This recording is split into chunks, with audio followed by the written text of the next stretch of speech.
And I think this might be the first starter video in the advanced lessons here, and I wanted to kick it off with a bit of a bang.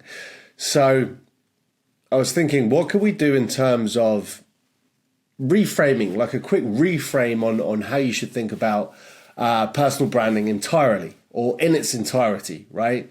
So a mind-blowing lesson, I would almost say, because if you think about this in the right word, it might be a little bit of an epiphany, right? But your personal brand is not about you. Your personal brand is not about you. It's about how others experience themselves through you, right?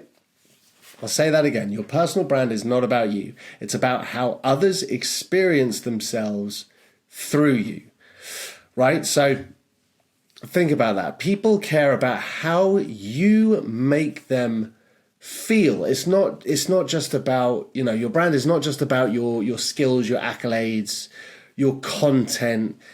It's the emotion, it's the inspiration, it's the transformation that you bring out of others and you bring to others, right? So people won't necessarily remember your resume. However, they will remember how you make them feel about themselves, right?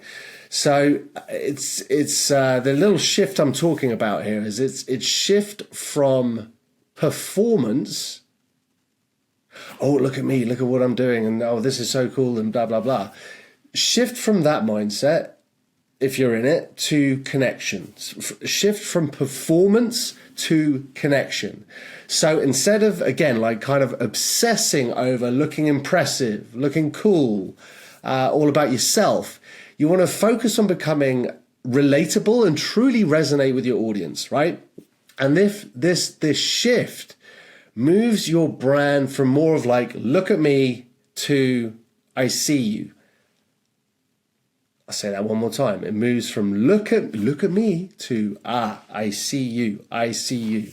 All right. So you want to create deep, lasting loyalty, right?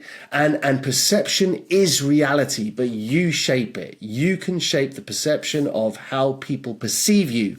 People will, whether you like it or not, well, hopefully you like it because you're in the business of creating a brand, whether it's your face, a faceless brand, of your business, whatever it might be, but you're creating that brand. And people, whether you like it or not, will create a story about you.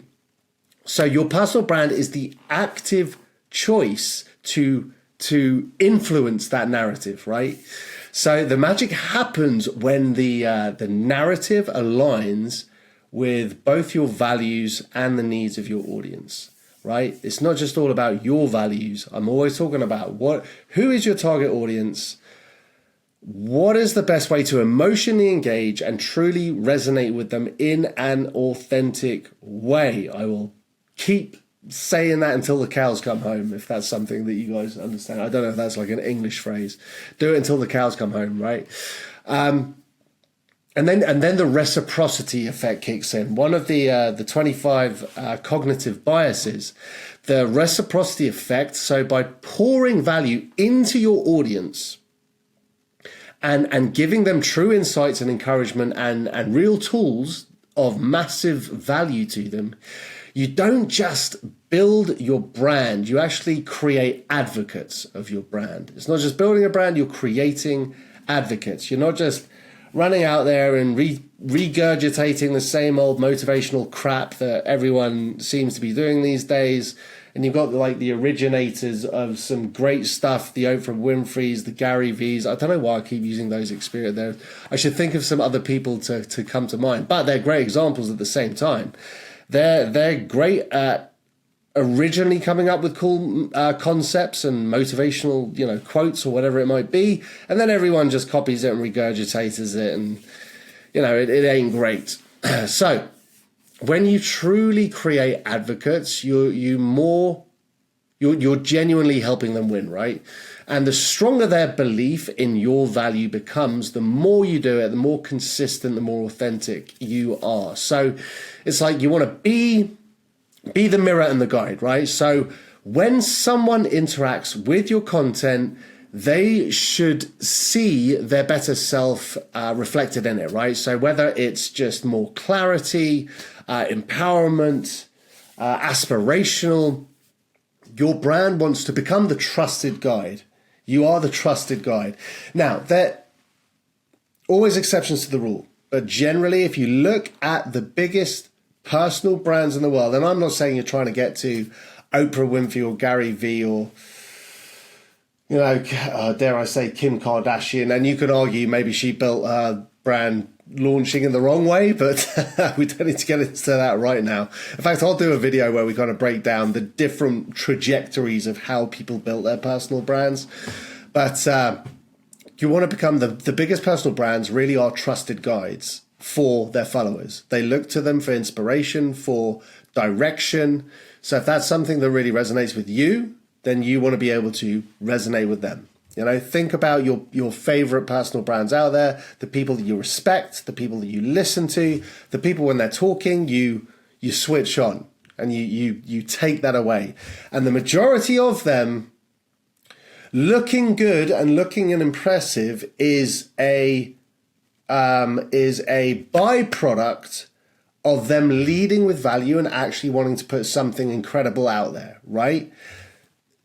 Some people do, some people don't. The majority of truly authentic personal brands, right? So, I mean, some influencers are out there just trying to look cool for cool's sake, and it's very transparent, very see-through.